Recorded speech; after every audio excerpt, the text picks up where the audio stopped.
Ladies and gentlemen, welcome to episode 8 of the Utopiacast. I am your host, Erik Hogan, with my co-host, Michael Beaupre. Michael, say hello to the people. What's up?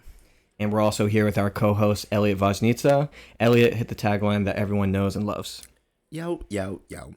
And for those who are watching visually, we have a third mic. Elliot, why don't you say a couple words and christen the mic? All right, guys. It's hard to speak on the spot. Oh, this is perfect. This is a good... We'll probably get into this later. Yeah. But I've been practicing whittling, I guess. And Incredible. This is probably going to be difficult for the people listening and not watching. For those of you listening, I'm holding up this like piece of wood that I whittled into... It is steak. extremely sharp. It's extremely sharp, and it just looks absolutely immaculate. I mean... And why don't you tell the people how you cultivated such a... How did you make this? How did I make this? So this past weekend, I went camping with my father and my brother, and we just found this piece of wood. Okay. And I was just bored. Just started hacking away with an axe. Some grandfather hatchet things. or whatever. Some grandfather things. We're throwing it back to what episode was that? I don't remember. Was that 5? Something like that, yeah, where Elliot 5 likes or to do 6. grandfatherly activities, and he skip definitely rocks. skip rocks, We go did that fishing. too. We did that too. We didn't fish. We didn't think to bring fishing rods. That's all right. But you skipped some rocks and you whittled. Skip some rocks, yeah. Where did you camp again? Ooh, this place called Trot Island. Where is that? Cape Porpoise. Oh, Where is that? I guess that I would know proximity wise. Kind of near like Kennebunk. Okay. Kennebunk Port. Oh, so that's not that far away. No, not too far. So did you have to take a boat to it? We kayaked out. Oh. It's pretty far. That is Were you euphoric. there overnight? Yeah, all of our stuff was in kayaks.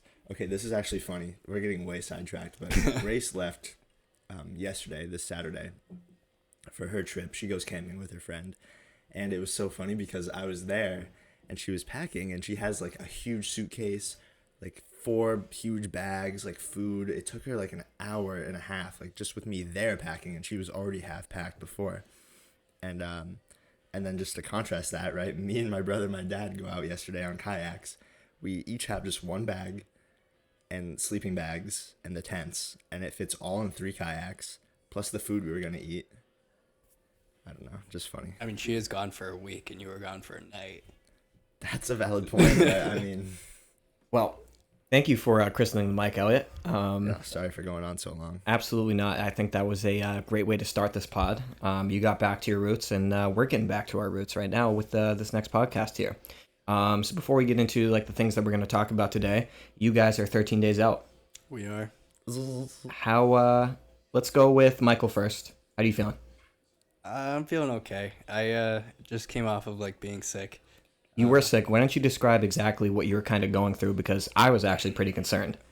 It was absolutely terrible. I couldn't eat for like 3 or 4 days. Right. And my stomach hurt so bad. And he's not exaggerating. He couldn't eat. He could not like hold down regular food for I days. was throwing up and like all night, like all day, and it's like it was terrible. Right. And I went and squatted Saturday, which was like in the middle of it. Right.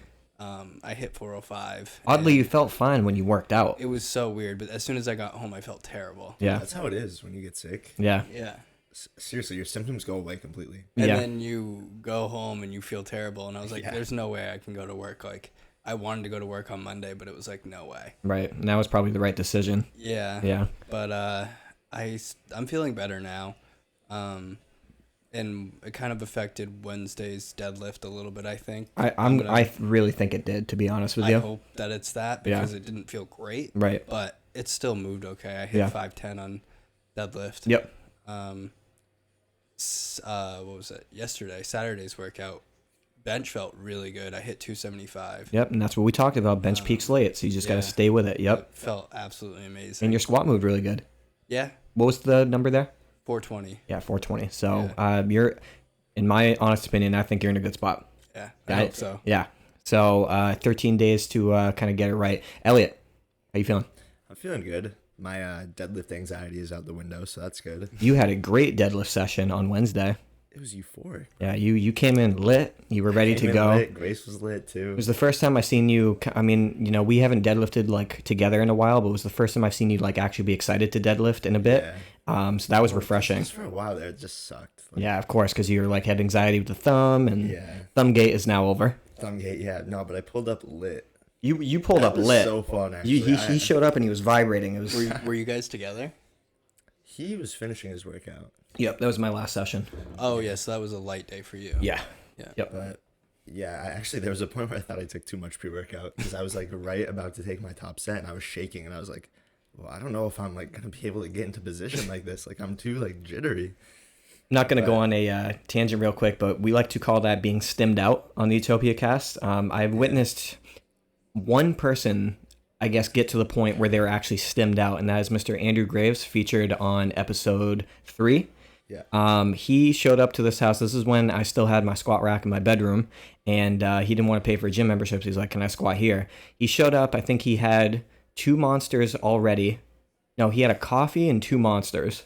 And then I had just bought a new C4 pre-workout, and he snorted a line of it. And he felt like awful. I remember at one point he was standing in my room and he's like, Jesus Christ. And he had to rip his knee sleeves off because he was getting so much beta-alanine tingles. Oh, yeah. And he was like literally like vibrating. I was like, dude, you're stimmed out right now. I love that beta-alanine stuff. Yeah. I love it. It's so good. But you feel good, Elliot. I feel good. The only thing is like, you know, contrary to how Michael feels about bench, which is, you know, kind of my specialty, I would say. I mean, I don't want to toot my own horn, but yeah, you do. Just far outseeds my my standard for a squat and deadlift.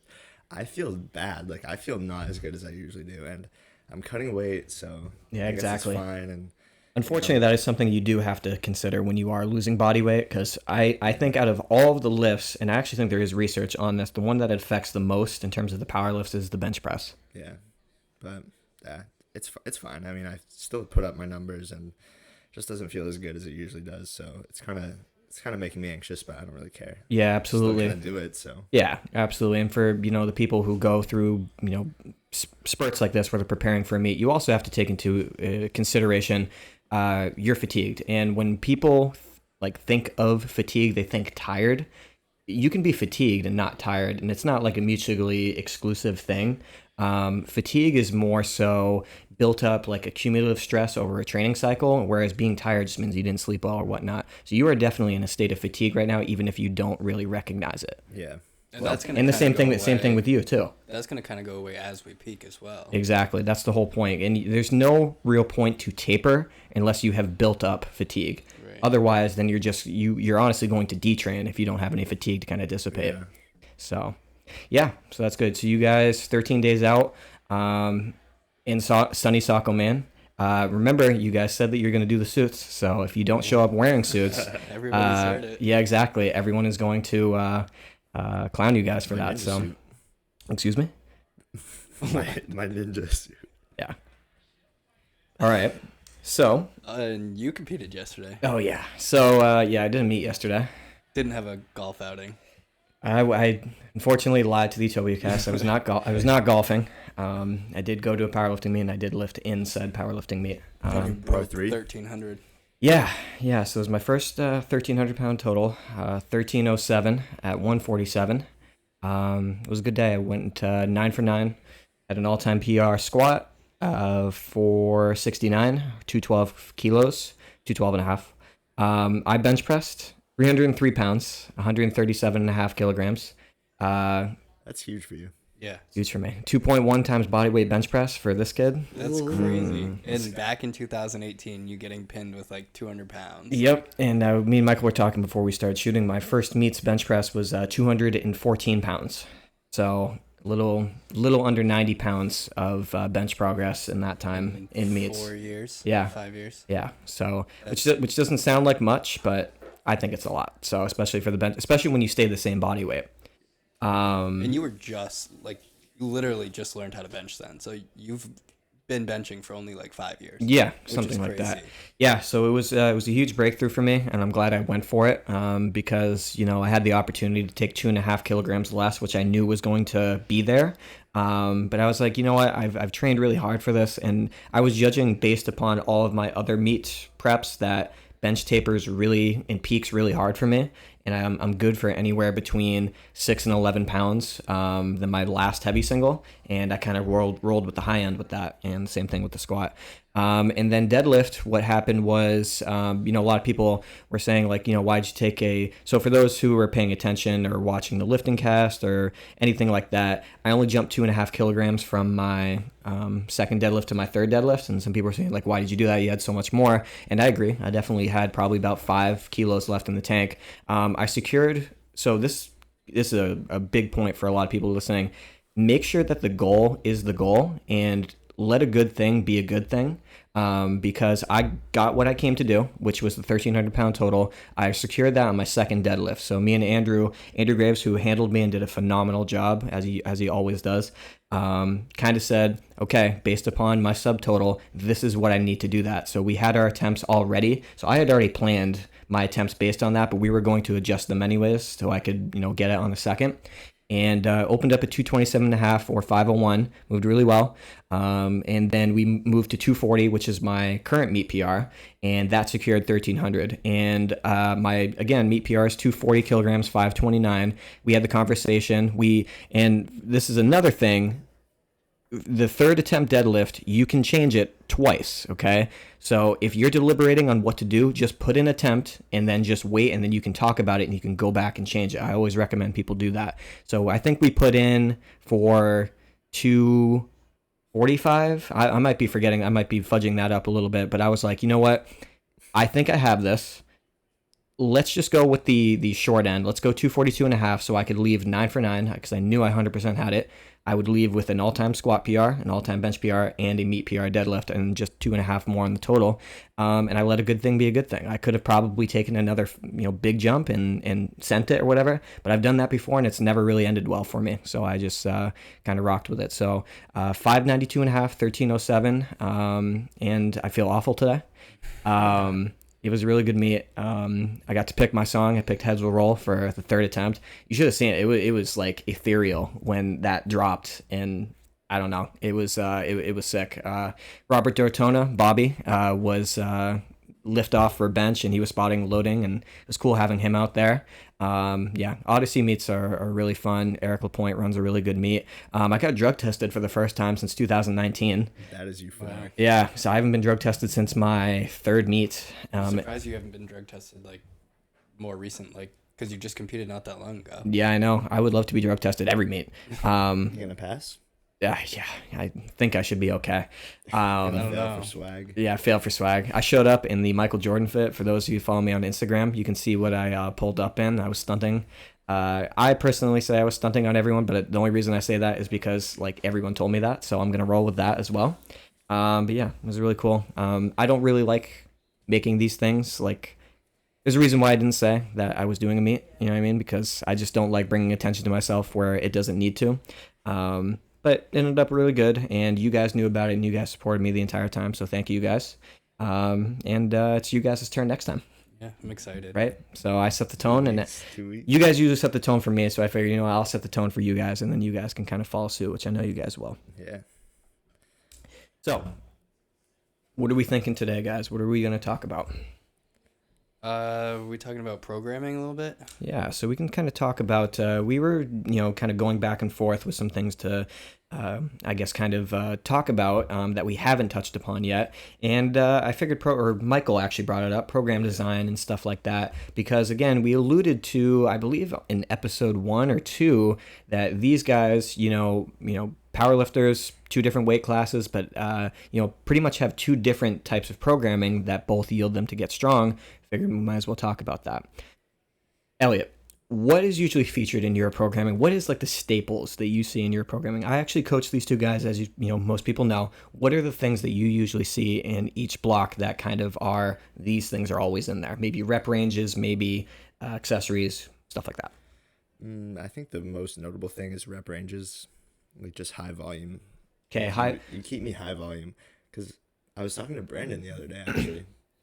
Where he has doubles and then triples, I think, or sets of 4 or something. Right. On that same day, I just have like 5 sets of 7. Right. So I think you usually keep me high volume just because of the way I respond to that. Yeah, and it's not necessarily, I guess, high volume, but definitely the high rep count, I think, is a staple. But yes, your volume is definitely higher, and that's we can get into why that is. Michael, what is a staple in your programming, you would say? I'm basically the opposite. I'm more low, well, maybe not low volume, but low rep. Low rep ranges. count, yeah. And then a lot of accessory work. Mm-hmm. A lot of upper body accessory, like tricep work. We have a lot of that. Yep. I love my side races. Yep. Heavy. Yeah, very heavy. 35s, right. 40s. Yep. That swing. Yeah, I try not to swing too much, but no, but I actually tell him like use some momentum on the last set. Yeah. But and then we have a nice AMRAP on those two at the end. Yep, we do some AMRAP stuff on accessories. I think I do a little bit of that with you, Elliot. We haven't done it the last couple of blocks, but this one we did. Yeah. I think just one exercise. Right. And it was supposed to gauge my overload. Right. Exactly. So. Basically, and the reason why I do that is because if you everyone says RP, like it can put RP 8 to 9, and no one is actually pushing to RP 9 on their accessories and whatnot. I do. Well, some people do, but then, you get I could have maybe done one more, I could have done 3 more. Doing an AMRAP, and let's say it's supposed to be 3 sets of 12 at RPE 9, and you're AMRAPing the final set. If you get like 25 reps, there's a chance that those first 2 or 3 sets were not actually RP 9. You just actually weren't. Very small chance for me, though. I mean, very small chance, but even then, I don't think it really equates that way. So it kind of allows you to kind of modulate your intensity and how much you should be pushing something. I guess it could also work the opposite way where, you do too much and you actually get less on the AMRAP, and that would actually kind of set things back a little bit, but I've never actually seen that happen. I mean, it's weird though, because I do like 35s on side races for like 12, and it's pretty hard. Right. And then I go down to 20 or 15 pounds. Yeah. And I still hit like 25 reps or so. Right, exactly. But I mean, it's a big drop in weight. It's a big drop in weight, and then also there's a lot of things that go into that, right? So like lateral raises may not be like the best example, because like even if you just like ever so slightly bend your torso, it's going to help you get it up just a little bit more, you know what I mean? But, I mean, I'm not going to stand there straight. No, exactly. I actually don't even think that's beneficial, to be honest with you. They say like leaning over just a little bit and like having your elbow lean is... Right. And in some people's programming, I even say like use a little bit of body English towards the end. I'm not a big fan of overloading, but when it comes to stuff like that, I think there actually is merit to using a little bit of momentum to get a little extra weight, assuming you've already done strict sets before. So I guess I'll just kind of briefly touch upon, how I design things for like these guys or whatnot. So again, these guys have both made a ton of progress over the last, let's say 6 months or so. Michael, you've brought your deadlift up from 474 to, what did you double again? I doubled 525. So 525. Is anyone good with math? What roughly is that in terms of increase? It's 50 pounds. 50. Okay, so about 50 pounds, and you doubled that. Yeah. Elliot, you have put, what are we on pace for again for total for an improvement? For an improvement? Yeah, from meet number 1. 200 pounds? Right, so 200 pounds. low under 200 pounds in a year. Right, and we took two very, very different approaches, and I really want to stress that. What I like to do, and this is the bare bones, what I like to start with, is what is your background? Michael is a little bit different because his background, but aside from team sports, actually is powerlifting. Right. He had a lot of success beforehand. He knew what kind of worked for him.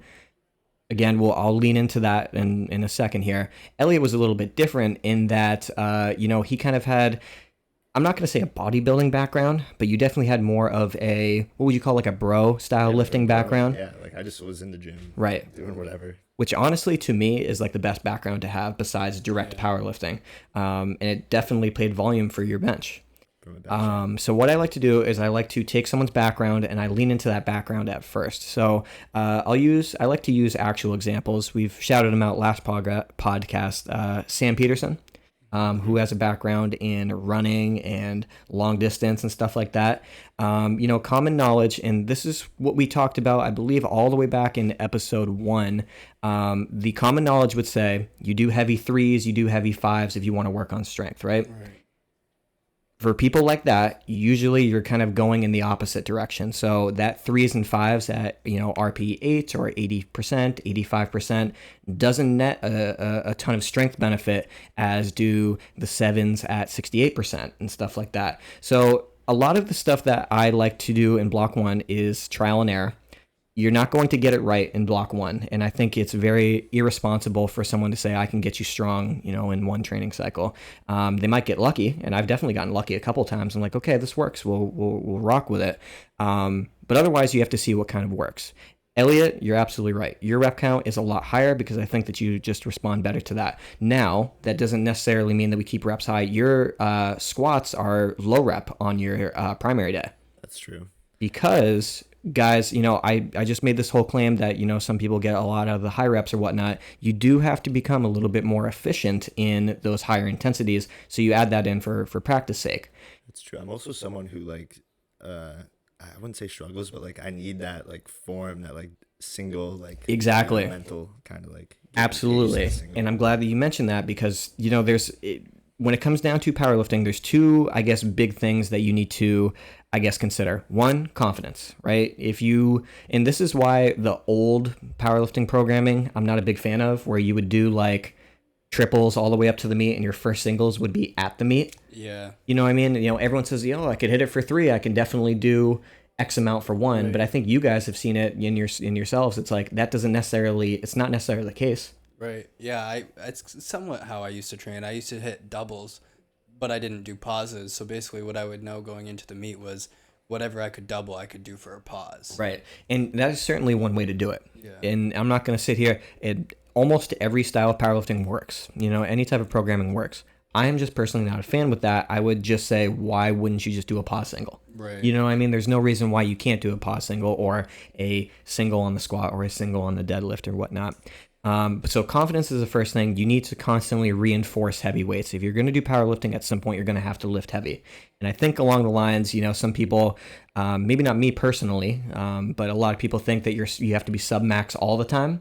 I don't think you have to be sub-max all the time. I think there's just certain types of the year, certain portions of a training cycle where you can be fairly maximal, RP 8.5, RP 9, and it's beneficial. Now, if you do that every single week, it's probably not beneficial. Or even every single cycle. Or every 4 weeks. Or every 4 weeks. You can get away with that on the low end. You can't get away with that at the high end. Right.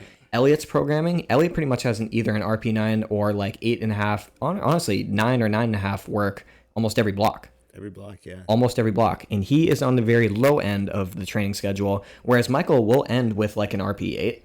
Yeah, 8 or 9, but my 9s are not RP 9. Right, exactly. And that's when we add the load caps there. Yeah. So this could be much longer than it has to be, but I'll just kind of surmise this. Yes, confidence is the first thing. You need to constantly lift heavy weights. And the second thing is finding what, blend of frequency, volume, and assistance work / variations that work for you. I'm trying to think of an example here. Elliot, we do a lot of paused work, or we have in prior blocks that's kind of helped your deadlift out. Deadlift, yeah. Right. That's for more of the form, though. Exactly. And working on patience. Yeah. Right. And we don't do, let's say, this is a really good example. Early on, we used to do those wide stance snatch grip deadlifts because your upper back strength was kind of lacking. Now, I honestly think your upper back strength is a strength. I think that is where you are the strongest. That if we tried to just kind of roll with that, probably wouldn't necessarily work for you. What are you kind of doing right now with your deadlift programming? Right now, I have, I have a heavy single. Yep. Heavy set of 3. Yep. And then however many devilish sets of 6 you give me. Right. And 6 is on the low end of what we usually do. 6 is on the low end. Yeah. People complain about it, and I'm like, bro, yeah. You should have seen me 3 months ago. I was doing 12s. Right. Maybe not 3 months ago. And on your secondary day, what are you doing? Secondary day, I'm doing pause 7s. Pause 7s, right? Wow. So that's a pretty, but they're not heavy at all. Oh, the RP is super low. Super low. And it's really just for technique. Yeah. And that's the lung RP is high. Absolutely. And the lung RP is high. And your deadlift's been looking insane because of that tweak that we made. It's been feeling really good. Yeah, absolutely. I really like that approach where you have that kind of day where you kind of prime yourself on that Monday, and then Wednesday you're ready to go. Yeah. Yeah. Well, I've been doing too what I kind of talked about in the pod earlier, because I kind of talk my shit on here, but then it's a questionable whether I actually apply it to my life or not. Right. Do as I say, not as I do. Yeah. But I fell into. I mean, you saw my Instagram post the other day. Yep. Where I stopped overthinking, comparing myself to others, and I just kind of went with how my body works, and I started to embrace my leverages on deadlift. Yeah. And so what that translated to me specifically was my torso is at a much more acute angle, I guess, off the ground. Yeah. It's less upright. And that's always felt wrong for me because, well, it feels right. Yeah. But mentally it feels wrong because aesthetically you think it looks wrong. Good sumo deadlift. Ugh, okay. Oh, whoa. I just messed up. No Instagram famous. Yeah, sumo exactly. I'm glad that you said that. Yeah. Does that.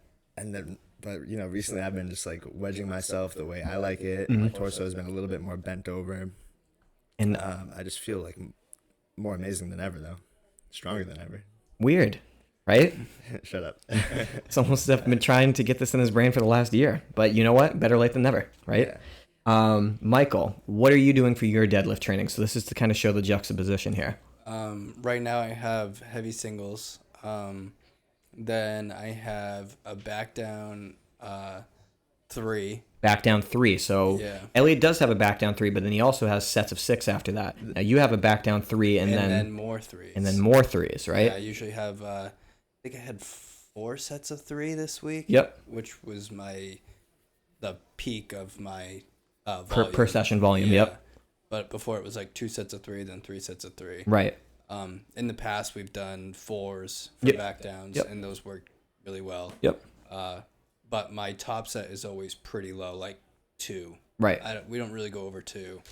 No. Maybe a triple. Every if it was way out from me, maybe it would be a triple. Done a triple. Not since because like we pretty much just been like back to back meet preps. So, but what are you doing on your secondary day?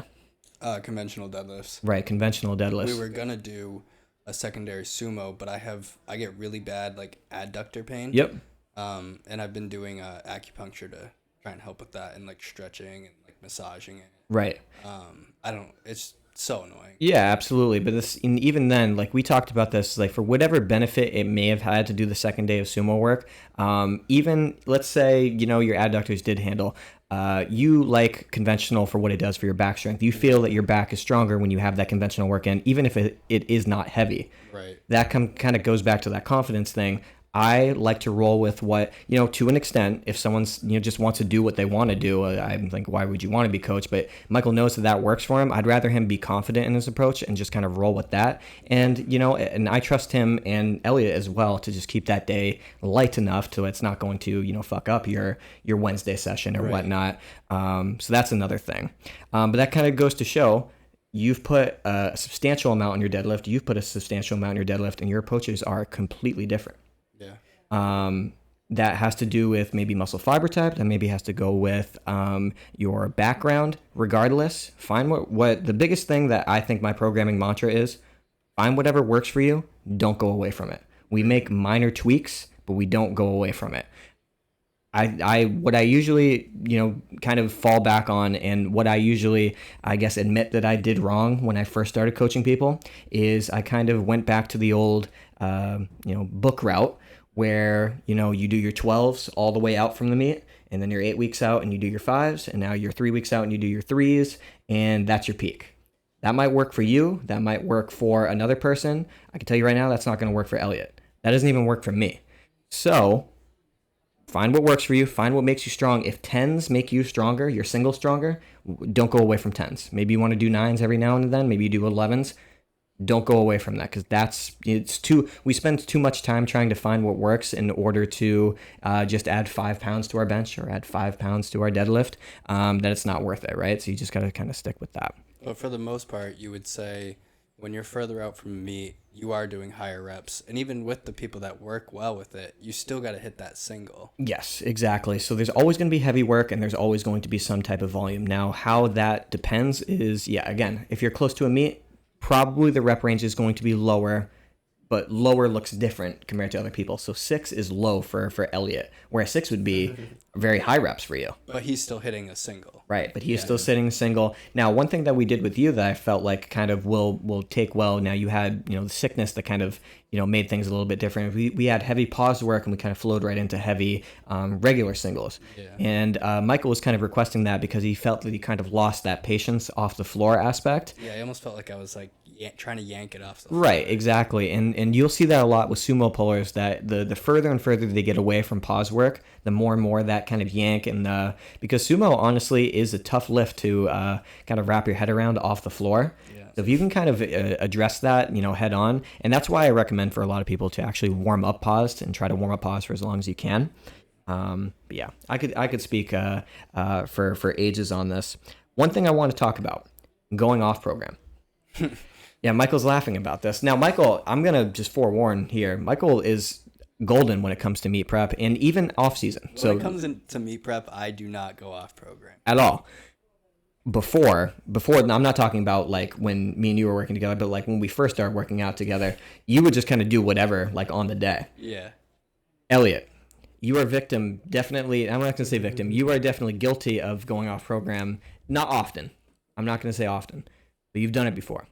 I want to get down to the psychology of this. Okay. Why does an athlete go off program? When is it appropriate to do so? And when do you think it's inappropriate to do so? Justify it. Talk to me. Let me know. You want my input right now? I want your input, and then Michael can speak as needed. Okay, so I'm going to talk about what first comes to mind when you bring this up.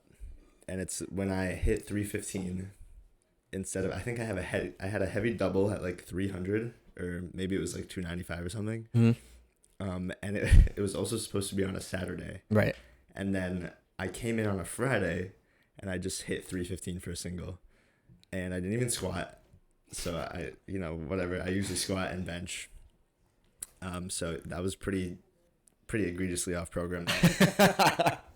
Here's the mentality behind that one. Yeah, and speak on it. This is kind of like cringy, I guess, in hindsight. You know what they say though, hindsight is 20/20. Yep. My cat got put down that day. Right. And Grace and I were also fighting, and I just didn't feel good, and I just wanted to like go into the gym and let off steam. Mm-hmm. And this was also at a point where my body weight was pretty heavy. Yep. And I just like felt like I was closing in on the 315 bench, and like, so here's another thing, right? 3 plates on bench is whether it's like relevant or not as like a general number. Yep. Arbitrarily, because of the way the plates go, that's like a benchmark for most lifters, right? So I wanted to close in on that, and it all just culminated into me going off program and me just maxing out and hitting a 315 single. In my defense, I wanted to hit it for a double. Yeah. I wanted to stick to the program, but I couldn't. I knew after the first one I couldn't, and so I did that. Yeah. So I think that's like the worst time I've ever gone off program. Right. No. What's the worst time? I think the time that you like did like 275 on like for like 8 or something like that. It was like you said it was like an RP 9.5, and then your Saturday bench session felt awful. Oh, on bench. Yeah. Oh yeah, no, yeah. It was supposed to be a set of 8, and I did it for 6. Right. Yeah. Exactly. That's what it was. That was supposed to be a set of 8, and he overshot and only got 6. And the Saturday bench session felt awful. I'm like, why did it feel awful? And he's like, well, bro, like. And then he finally explained, because he wouldn't have told me otherwise. Bro, I gotta tell you something. You gotta promise not to be mad, like it's in the past. How about that time where you didn't do your back downs after squat? Actually, we both didn't. But Yeah, then we used a slingshot on bench. Oh yeah. Well, you want to tell him how much weight you did? I told him already. Oh, you have? Yeah. 365. Yeah, exactly. He You told me. didn't get it. Okay. So what you're noticing is the common theme is I don't hear about it in the moment. I hear about it like months after the fact. Well, I guess maybe weeks, but definitely. It's been months. Well, now. this one was months, and he told me last week, so it was definitely months. Wait, let me touch upon this, right? I think most people listening will also notice that 275, 315, 365, these are all just like arbitrary numbers that are only relevant because of the way the gym plates go up. Yep, and everyone and like, these guys know how I feel about arbitrary fucking numbers. And it's like if I had plates that were just like, if every plate looked the same, and there was just like a plate that I could put on for whatever I was supposed to hit that day, like 260 or whatever for a set of 8, like would I have tried to go for 275? We'll never know. If we weren't in America, because in any other place, the kilogram like equivalent, it would be like. Yeah, we wouldn't be doing it if we were at if we had calibrated plates or something. Right. Kilos. Well, you say that, but like. We'd find something else maybe. We would try like. I don't know what lift would this. I guess this would probably be like a squat earlier on in my career, but like if I had like a 150 kilo like squat, it was programmed at like what would it be, 147.5. Yeah. And I'm like, oh, I just want to do like 150. Right. So I think it's the arbitrary numbers that lifters just like. like plates and quarters. Well, you know what? You know what's funny to me is you say the plates and quarters things, right? But when it comes to like 495, everyone like wants to add the 2.5 now to make it 500. So it's not the Why plates. not? Yeah, you know what I mean? True. Yeah, but it's 500. Yeah, but then the same point. It's like, what about 400? It's like, well, you could do that and add 2.5 and just make the 4 plates. So is it the plates or is it the fucking number? Like make up your mind here. It's different depending on what it is, bro. I think it's because 5 plates is 495, so you gotta hit 500. Okay, I understand that, but then Elliot just said like it's the plates that it's the arbitrary plates amount. So like, Except for when you get up there. okay, so now we're making standards with it. All right. So your justification, I guess, for going off program is for therapeutic reasons. Therapeutic. Also, like sometimes you just wanna. This is gonna sound bad, so don't be mad at me. But even though I can be like making really good progress, and I'll look back on it and I'm like, yo, I wish like my bench felt as good as it did back then. Where I would, cause to be fair, like the prior 3 weeks before that, let's say the set of 6 that I hit that was supposed to be a set of 8, I was going crazy with my sets of 8, bro. I think the first week I did 225, second week I did 45, the next week I did 55, and I was right in line to hit 65. Like they were feeling very good, and those are good numbers for me too. Like that's nothing I would ever be upset about. But I was just like, man, I just want to like make sure I'm like really getting like strong. Like, you know what I mean? See, this is funny. You know what I mean? It's like, and like the reason I don't know. The main thing that I usually reply when someone like comes to me and said I went off program, like Elliot, when he hit that 315 off program, he messaged me right after actually, and he's like, bro, like you promised you're not gonna be mad at me. I was like, I just did this or whatever. The first thing I always say is, did it make you feel better? Yeah. And he says yes. I'm like, okay, then we're fine. You didn't get hurt, and then we're okay. That was a special circumstance. Yes, exactly. Other people, they're like, didn't really feel that good. I'm like, okay, well, why'd you do it? Did it really help? I guess my biggest thing is you're dealing with stuff. I don't, this is going to be my opinion here. I don't think taking it out on the gym is the best use of therapy. I think that you should actually address it. You know what I mean? Gym is therapy, though. That's another thing. I too, is, disagree. like, I'm sorry. I would disagree. I think when I took all that, like that year and a half off, Yeah. my mental health was like so bad. But now that I'm back in the gym, Okay, it's I definitely wouldn't say it's therapy, it's but- definitely a therapeutic release. yeah, If you're dealing with real life problems, I don't think maxing out in the gym is going to fix maybe it. not. I don't think that's an appropriate way Maybe to do not so. maxing, but like Okay, I'd go even one third. I don't think it's a therapeutic relief or release or whatever you wanted to call it. I think it's just like the act of getting stronger and like the changes you see in your body and the getting stronger, you just feel better about yourself. in Okay. general.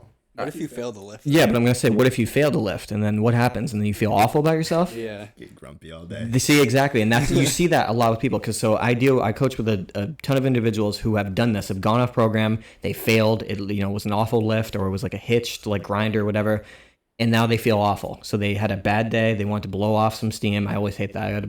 Not that you just said that, but some people actually like to say like I need to do this to get it out of my system or whatever. And it moved awful, and now they feel awful, and now they took something that was a negative and made it a double negative, and now their training is set back for the next 2 weeks. Yeah. I think there is a justification to go off program here and there. I have a lot of people who we have hard, weight caps. They'll message me towards the end and say, hey, I feel pretty good. Can we add 5 or 10 pounds to that? And usually the answer is yes. You know what I mean? I can't think of a time where I'm like, especially if it's at the end of a cycle where I'm like, no, especially if things are moving well. When people are like week 2 and they go like 25 pounds up, now I don't know what to do with you because you're way ahead of progression. And okay, you peaked week 2 and now you did worse week 3 and you're like here and you peaked week 2. What's that really do for us? You know what I mean? I do, like I said, there is justification to do it. And I think it's, I personally, there's times where I do it, where I have a planned number and I go 5 pounds heavier than that because I've, felt like I can match it with RPE. Michael, you kind of reined it in over the years. Yeah.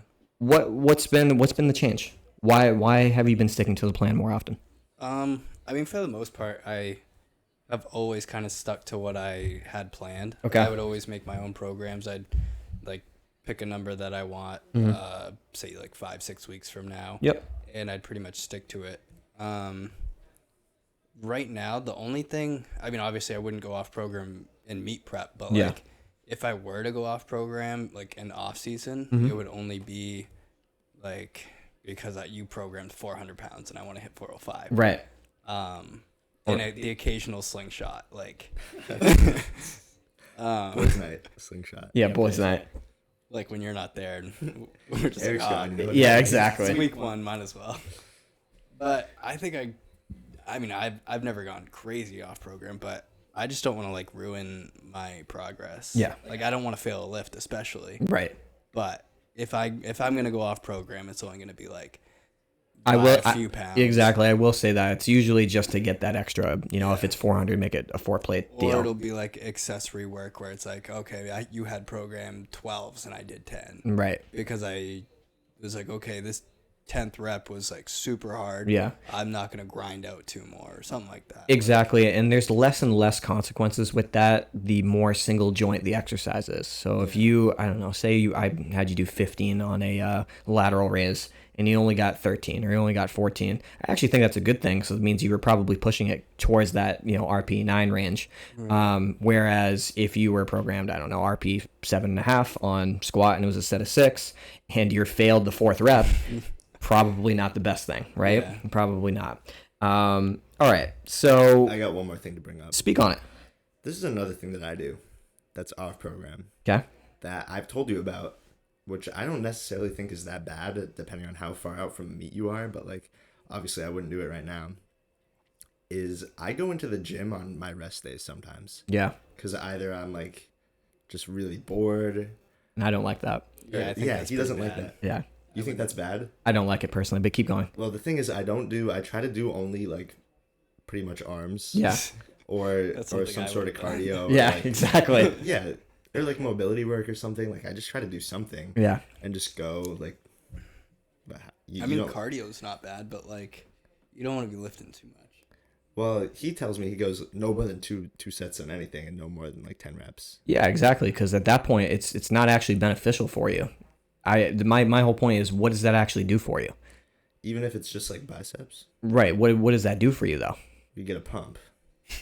What does that do for you? You look You sick. get- You feel you get good big about biceps. yourself. Okay, And so you this kind of You comes just lived like 2 hours of your life. exactly, You feel good. and we're kind of all going 2 back. hours of biceps. We're going full circle with this. That I don't think the gym is a great thing to just like. I understand the whole mantra of you go to the gym, it makes you feel better for yourself chronically. I don't think it's like a good thing acutely. Like I need a pump to feel great.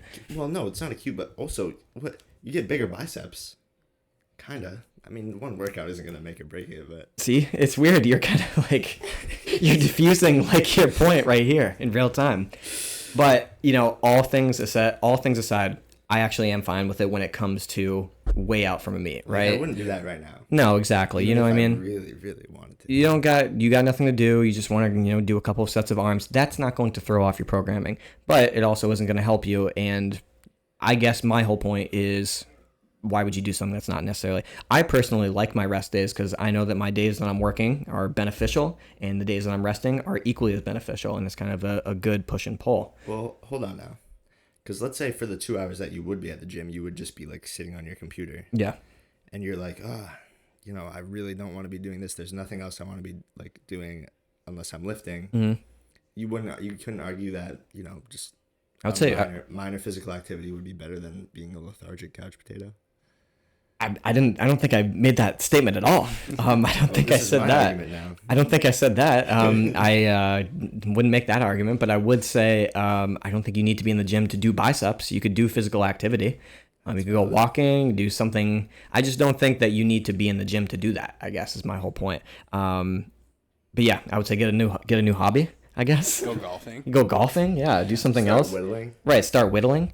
Skip rocks. Yeah, exactly. So before we talk, so I want to do a preview for you guys for your competition. Kind of talk about your goals and what the plan is for this next meet here, because this is a big one for both of you, for a couple of reasons. We want to talk about weight cutting. Michael, you're going to be doing your first proper cut. Yeah, Yep. So I guess mine before wasn't. We'll talk about We'll talk about that. Elliot, you're kind of dieting down, and Michael, you've been dieting. Yeah. Yeah, I do that every time. Right, and I just came off of a water cut, to make weight for a competition. So I wanted to talk about that a little bit because it's something that I don't know if passionate is the word, but I definitely have coached a ton of people through water cuts. This was my 9th water cut, and I feel pretty good with it at this point. So before I kind of divulge into the differences, Elliot, you're dieting. Yeah. Dieting is mainly we're just reducing calories. Pretty much, yeah. Cutting or water cutting, calories really don't change. Your weight loss is transient. What I mean by that is the weight goes, but it comes back on. Whereas dieting, you lose that weight. Yeah, you can eat more calories to put it back on, but that's a process that takes, weeks and months and a lot of conscious effort. So when it comes to it, dieting, you're taking calories away, that weight is going away. You need to put it back on through more calories. Whereas water cutting and any type of manipulation that isn't caloric is transient, meaning you could lose that within 24 hours, put it back on in 24 hours. That's kind of what I default to because that is a little bit more beneficial to what we do. But if you, let's say, Elliot, you were 215 pounds and you tried to make 198, you can do the biggest water cut in the world. You're never going to make it, right? You're going to have to do some type of calorie restriction. And I think with a lot of quote unquote good powerlifters, a lot of them are doing some type of diet before they do the water cut process, right? So let's kind of get into that. Water cutting, you pretty much, I'll make it as simple as possible. You take a surplus of water, and it kind of goes up throughout the week. You take a surplus of sodium that's kind of high all the way up until about 48 hours. Water stays high, sodium drops, food weight goes down. So maybe you're eating 2,000 calories of, fruit and vegetables, which is quite a lot, breads and stuff like that. Now you're switching it over to things that are energy dense, peanut butter, chocolate, stuff like that, chocolate is, maybe this big, but it produces 150 calories if it's like a dark chocolate or something like that. And you eat 4 or 5 of those and you get to 1,000 calories and it's only taking up X amount of room in your stomach versus, a lot of vegetables that would completely, kind of bog you down. What usually happens is you're chronically and acutely dehydrating yourself for a very, very brief moment of time to slip under that weight class. And then as soon as you're off that scale, you want to get back up to your training weight. Why do people do that? Well, it's an advantage to be a little bit bigger. It's always an advantage to be heavier in the sport, right? That's why we have weight classes. Generally speaking, of course, there's so many differences that go into this. The bigger person is going to be the stronger person, right? The super heavyweight, all variables being equal, is going to be stronger than the person who's in the 52 kilo class. The reason why a lot of people do this is to take advantage of leverages, particularly for the squat, particularly for the bench press. It doesn't necessarily help out for the deadlift, but being heavier is going to be a thing. I so I've pushed my cuts heavier and heavier pretty much each time. We were granted 3 extra pounds in the weight class, which is huge. So I walked around anywhere between 154, 155 this prep. Started my water cut at 153, did my whole cutting process. I woke up the morning of the meet. We kind of talked about that. I was pretty much at weight. I was 67 and a half. Spit a little bit more because even if you have a calibrated scale, you don't necessarily always trust it. Showed up. I weighed in 67.05, which was 147.9. So like 9-ish, so almost a full pound light, which I didn't want to do, full disclosure, but it just ended up being that way. The hard part is the rehydration part. Everyone can cut weight. Not a lot of people can rehydrate. You feel awful during it. I felt awful during it. I always do. But I actually, at this point can say I'm pretty good at it. You have to eat very quickly. You have to drink very quickly, but it all settles down, and it's quite an advantage being X amount of weight heavier than all of your competitors, right? So if let's say me and Michael are in the same weight class, Michael is walking around at, let's say, 142 pounds, right? So he's way under, and I'm 154 pounds, and I'm cutting down. We both get into the same weight class. However, on the platform, I'm 154, whereas he's 152. That's 12 pounds of extra leverage that I have. That's probably going to help out a lot, especially at the highest levels of the sport. What I guess is the hardest part for you guys. Do you like the deficit process leading into a meet? Do you not like it? Talk to me. I've only cut weight. I guess when I was younger, I used to do it almost every time, but I only cut like 2 pounds. Yeah. And I was like super young. I was like 15 years old, so I didn't really know what I was doing. Right. So I would kind of diet into it. Yeah. The only time I did a water cut was at Worlds. Yep. And I had a ton of weight to lose. I started at like 142 Right. ish. Yeah. I dieted down to about 135. Yeah. And then pretty much water cutted from there. Right. So a week out, I was about like 135 ish. Mm-hmm. And weighed in at like 126. That's huge. That's Yeah. like 7% of your body weight. Yeah, it was crazy. Yeah. But the way I did it was a little different. I didn't do it with sodium. I did. I had high water in the beginning of the week, so if I was competing on Saturday, I was like 1 gallon on Sunday, 1 gallon on Monday, then like 2, 1, and then like almost nothing on Friday. That is the prototypical Yeah. weight cut right there. And at that time I was doing keto. Yep. So I really wasn't holding on to any Travis Sanborn. water. Yeah. Travis. Shout out Travis I Sanborn. mean, what, Travis did that? Travis did that for the meet in yeah. 2018. He dieted off 22 pounds. What? Yeah, you don't remember that? No. Yeah, he went keto, and I feel like this whole podcast we've been just talking about Travis Sanborn stories, but me and Elliot were talking about it. I remember on the meet day, so he dieted off the 22 pounds, weighed in. He was really light. He was like 180 pounds. I remember the only things I saw him eat that day was like 4 donuts and a scoop of pre-workout. I don't remember him having anything else. Oh my God. I didn't know he dieted at 22 pounds. He was like 205, yeah, like 6 weeks out or something like that. Yeah, he really, I mean, him and Josh like to cut into weight class, but we Right. won't talk about that. Yeah, right. So I guess my whole point though is, do you guys find that portion of cutting down into the class, do you find that stressful? Do you like the regimen it kind of puts you in? I like the regiment, like Yeah. the structure. Right. I think it's stressful. So what about it is stressful to you, I guess? Well, okay, I've always loved eating. Yeah. And so usually in the off season I just eat. Like I don't track. And I know that's what great lifters do, is they probably track, but I don't track, and I just eat, and I just pay attention to my protein. So in the off season I'm way heavier than I should be. Right. In my opinion. If I wanted it to be easier for myself come like right now. Yep. Meat prep. So I usually have a lot of weight to cut, and you don't want me doing water cuts yet because I'm still young. I'm going to probably feel like shit if I do that. Yada, yada, yada. Exactly. I don't know the exact reasons, but that's probably most of it. And so I usually just have to like diet away, like all the fat I put on in the off season. Right. And the thing about that is I don't have like the safety net. I don't want to call it a safety net because I know it's hard, but like, No, I like that analogy. I don't have the safety net of like, okay, I'm still like 5 pounds over, but I can just cut water. Yeah. You know what I mean? Like if I'm 5 pounds over, it's like, well, what am I going to do? Right. Now, and we talked about this before, the bigger you are, though, it is a little bit easier to lose percentage-wise, right? Like 5% of your body weight is much higher than 5% of our body weight in terms of absolute weight. Yeah. And then also, like, of course, like water does play a role in my weight too. Yep. Like I'm not going to weigh in on a full belly of water and like eggs and a bagel in the morning. Yeah.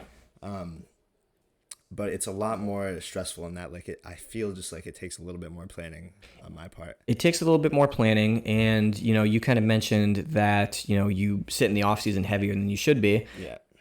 Agreed, you probably do, but all variables being equal, and he mentioned that I don't want him doing water cuts. Water cuts are good for what they are, right? They're good for, people who are trying to get to, and not saying that you're not at this level and you're not going to be at this level. They're good for people who are at the higher level of the sport, who are just trying to sneak into the weight class, get every advantage that they can. The only issue with I see a lot of people do water cuts and stuff of the like, they're not mature about the rehydration process. The rehydration process really breaks some people. I saw some at the meet that I did yesterday. A lot of people in this, you guys probably hear it. A lot of people love to brag about how much weight they cut. Like, yeah, bro, I cut 6 pounds, I cut 7 pounds, cut 8 pounds. And, you look over, they step off the scale and they're like, yeah, I made weight, it's awesome or whatever. And you look over and it's like they're having a granola bar. Maybe they drink a bottle of water. They have their pre-workout and that's it. Okay, and you did, let's say you're 155 pounds and you cut down to 148. You weighed in at 148. you're dehydrated as fuck, you're probably not going to perform well. My big thing, especially with my younger guys, I would rather see you lift really well than just make weight, right? I would rather have a lifter of your age miss weight and lift really well than make weight and perform really bad. You know what I mean? Do that too. Exactly. At this point, like, I know I'm not gonna qualify for whatever. Right. Nationals. Well, regardless of whatever it is, you know what I mean? I understand the mantra, and a lot of the meets that we do are through dots and whatnot, in terms of placing. But the biggest thing that I've tried to instill in my people is try to have the highest total possible. That's going to do the best thing for your dots rather than weighing in light. Like I just mentioned, I didn't want to weigh in as light as I did. I was actually really disappointed that happened, but I had such a long time. My weigh-in was until 2 p.m. I know next time I could probably push it a pound heavier and I could weigh in pretty much on the dot. That's that aspect, and it always is stressful. Well, here's another thing too, is that I walk around and I would consider myself to be a higher body fat percentage than you guys. Right. And so, whereas, it's good to be heavier than like above 10% body fat. Yeah. Obviously, if you want to be a powerlifter, the diminishing returns on that approach very quickly. Yeah. And so, like, if I'm like 20% body fat, yeah, might be better than like 8% body fat, but it's not as good as like, 15, 17, whatever. Yeah. So for me, it's more important to cut the actual fat versus someone like you. You're already very lean. There's not much fat for you to cut anyway. Right. And I'm not like shredded or anything like that. I'm probably like 14 or 15%, somewhere around there. And 14 and 15% is lean for a power lifter, but I don't know if that is like I wouldn't be bodybuilding or anything like that. But one thing that I would like to talk about is, something that you talked about before we kind of recording is you mentioned that bench press hasn't been feeling as well because of the body weight loss. Yeah. And, Michael, early on, you said that, you noticed some effects like through your squat, like squats were feeling heavier because of the weight loss and whatnot. Because I started at like 160. Yeah, you started pretty high. Yeah. That's something that you have to just be mindful of. If you're going to be that heavy in the off season, you have to kind of be, and this is the biggest thing for me is a lot of people are like, oh, I'm going to lose strength if I lose weight. Not necessarily. Especially if you have a good training program, you stick to your diet macros, you make sure your protein's high, you're not really going to lose strength. Things might feel heavier. You're not necessarily going to lose strength, but I think a lot of people equate that, shit feeling heavier feeling to losing strength. And I think that's where the disconnect is. It's because you're losing the leverage you had with all that extra fat. And I love that you mentioned that. So when you are, of a higher body fat, I'm not talking about like on the highest end, like, the obese spectrum and stuff like that. I'm talking about if you're fairly lean, you put a little bit of body fat on, you get a little bit of extra leverage. Maybe you can, get that belt a little bit tighter. You can push out a little bit more. You have a little bit more surface area on the bench, stuff like that. Things will feel better, right? Because weight moves weight, all variables being equal. When you kind of trim that away, you're going to have to expect that, maybe things aren't going to feel well because you quite literally are lighter. And I see it all the time. People are like, I'm getting weaker. I should have never done this and whatnot. And again, it comes back to that maturity aspect. If you're going to be heavier in the off season, you got to have to be mature with, the effects that come with losing that weight. That being said, I do recommend almost everyone be heavier in the off season. Maybe not so much heavier, but definitely heavier. Like, I don't know if I would necessarily push it up to 160 again. No. But I think being that heavy and being able to hit those lifts that I hit in the off season built some confidence, which was huge. Agreed. And I think for you, you never actually trained like heavy. Oh, I've ever. Always been under. You've been way under. Yeah. I remember since I've moved up to the 145 and now 148 class. Right. And when we started working together, I recommended that to you. You're probably going to do it anyway, but I think it kind of solidified it. And look at all the progress you've made since then. Yeah. You know what I mean? Literally, like, if all things go to plan, I'm going to put almost 100 pounds on my total in 6 months. For an already elite level lifter. You know what I mean? So that's how potent something like that can be if you allow it to. So that's why when Elliot finally concedes and moves up to the 100 kilo class, you're going to see probably 300 pounds to the total within a year. And then we'll start talking about those national meet shit. But that segues us perfectly into what I wanted to kind of end on before we do shout outs. 13 days out. Yeah.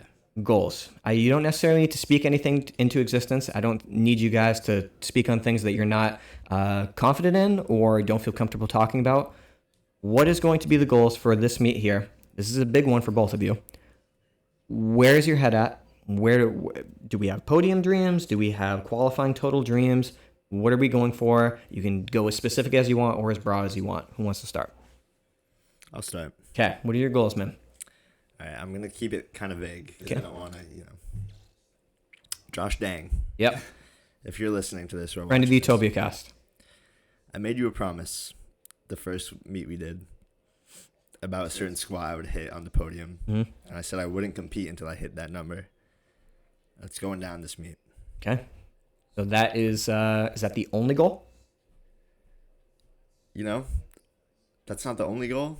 100 pounds on the total again? 100 pounds on the total. Okay. 9 for 9. I'm making my last deadlift. Yep. You've missed the last of the last 2 meets. Other than that, I mean, Just whatever happens, happens. whatever happens, happens. Logan, I hope to see you somewhere special. Okay. That's all I'll say. All right. So I like it's pretty vague, but I like that. Michael? I mean, I'm not gonna keep it as vague because I'm not like I'm not super like Superstitious, yeah, of course. I'm superstitious, but not about that. Probably a little bit better for the listeners too. Yeah. So I'm hoping to qualify for nationals. Qualify for nationals. 1262. 1262. Yep. My lifts are feeling okay, Yep. and I guess I will see this week on how things really are going. Yep. The ultimate goal, if all things go to plan, it would be over 1262. It'd be like 1280 ish. Yep. 446 on squat. Okay. 297 on bench. Mhm. And we don't really have a number for deadlift, but Yep.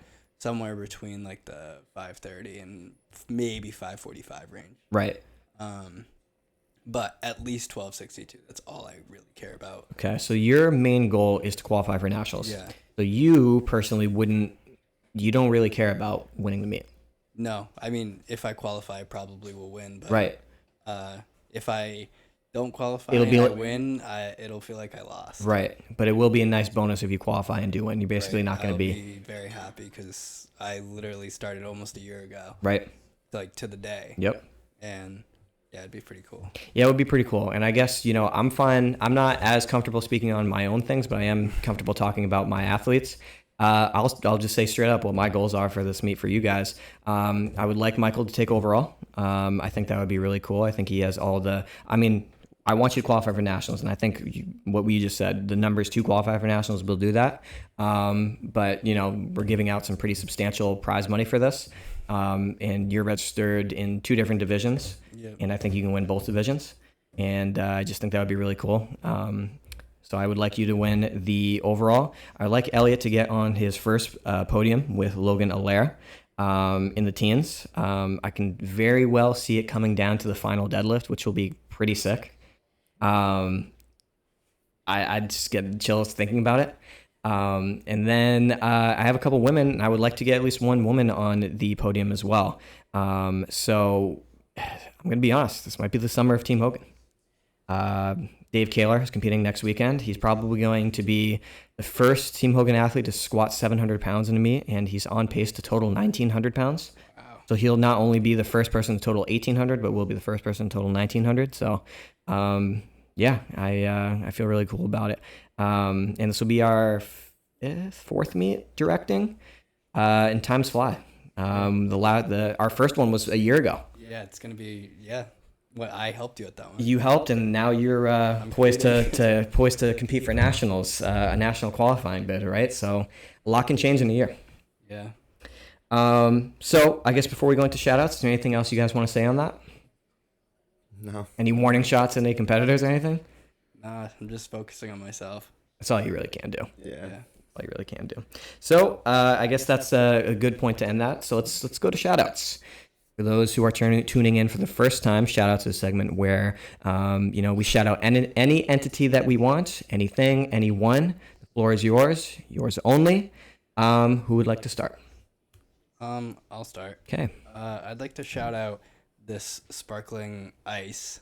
Sparkling ice. I used to drink it like years ago, and I saw it at Sam's Club today, and I was like, I'm gonna get that again. Sparkling ice is a high school lunch staple. They had that at your school? Yeah, and that was like the big thing. Instead of soda, everyone would be drinking the sparkling ice, and they had so many different flavors and whatnot. It's 0 calorie, right? It's 5, which is weird because there's no macros. Yeah, we can get into why that is. I think you're allowed to label something as 0 carb if it's less than like 3 total net carbs or something like that. That's getting into FDA shit. Whatever, Who fucking cares when it comes to that? 5 calories really doesn't make that big of a difference. This lemon lime flavor, it tastes just like Sprite. It's so good. Right. It is really good. Yeah. I will say that, but there is some flavors that are fucking awful. It's extremely carbonated though. It is very carbonated. Yeah. So like, I ice, can't bro. chug it. Right. But yeah, like That's what spark. drinking it right now. Like I've been doing like LaCroix or like other flavored seltzers because I can't drink soda. Right. Because I'm like watching my diet so much. Of course. And I don't really want to do the whole diet soda right now. I don't know. Yeah. You ever had Pepsi Zero though? Yeah, I usually do just diet Pepsi. Right. But yeah. Elliot, would you like to go next? Sure. I'm a shout out hermit crabs. Go on. They keep to themselves. When they're the biggest person in the room, they find a new room. They pinch you if you step on them. I'm It's gonna. fucking sick. I'm just gonna make a comment. The kids that always had hermit crabs as pets growing up were fucking weirdos. Gross, bro. They were fucking weirdos, man. Weirdos, man. Just let them live. Yeah, exactly. I just can't think of a single, because I actually knew a decent amount of people growing up who had hermit crabs as pets, Shit smells bad in your house. and I just can't think of like all of them are fucking weird. So hermit crabs, everyone. I guess my shout out, again, I usually have 3 or 4 things that I like to kind of divulge into. I'll say my shout out this week will be Rain, the energy drink. Huge fan. There's only one flavor that I'm not a huge fan of, and that is razzleberry. I hate blue raspberry flavored anything. Blue raspberry, what is a blue raspberry? I love blue raspberry. There isn't a blue raspberry. It's so good though. Why does it have to be blue though? Is my whole thing. It's like a blueberry and a Are raspberry. are blue raspberries real? Are they? I don't think so. Okay, let's think about this. We have cotton candy grapes. No one knew that was possible. But they're a thing and they're pretty good. Exactly. So the fact that blue raspberry was the thing when it was invented, probably not. Okay, I don't even know what cotton candy grapes are. Anyways, They're so good. No, I They're never- expensive though. I for know. grapes. I never seen them. They taste like, I wouldn't say they taste like cotton candy, but they taste like some sort of candy. Right. Yeah. My favorite flavor, it goes back and forth between rainbow sherbet, euphoric flavor. But if I had to pick one and someone's like, your life depended on it, the white gummy bitch, also known as white gummy bear, is my favorite. I had one yesterday, pre-squat. Just the last thing I'll say before, again, I spoke upon the rehydration process and whatnot. I have this really weird thing that if I drink a lot and eat a lot before, like I just don't, my food does not settle well with me ever. And it takes so long for me, not so long, but things don't like digest into my stomach for a while. I was burping all the way up until like my last warm up squat. So much so that like when I put my belt on, there was like an air bubble trapped between here and here. So I couldn't take a full brace. And it was like, it felt like my mediastinus was going to explode on the way down. I know exactly what you're talking about. You know what I'm talking about? That sucks. It sucks because like you can't take if you try to take a full brace, it literally feels like right here is about to explode. Yes, So I had to pretty much brace like this. I'd be like, and then I would go down and I had 400 pounds on my back. I was like, this sucks. When by the time I took nose torque and got it, I actually took nose torque for all 9 of my attempts yesterday. Why not? I do that. Well, usually I don't. I usually let my opener, but like I had that feeling and I just wanted to like not think about it. So I just took the nose torque and it kind of went away and I was able to brace and I was fine after that. But awful feeling, truly awful feeling. I get that. It like when works its way up. Yeah, I get that when I do conventional deadlifts. Yeah, exactly. And it was bad. But that's neither here nor there. So with that being said, I think that's a good spot to end it. Elliot, in closing, do you have anything to say to the people? Stay happy, stay positive, live your best life, stay honest, pursue the truth. Michael, any last words for people? I think we'll see you guys one more time before the competition. One more time before the competition. I'm really excited about it. I know, I'm so hyped. I think everyone can tell that I'm really lit for this one. Yeah, I think that's a good spot to end it. That was episode 7. Did I get that right? 8. It's crazy we've done 8 of these. I know. Hope you guys enjoyed listening. Love you all. Thank you all for supporting. And have a good one. Oh, one more thing. One more thing. Fuck that guy. Yo. Fuck that guy. Fuck that guy.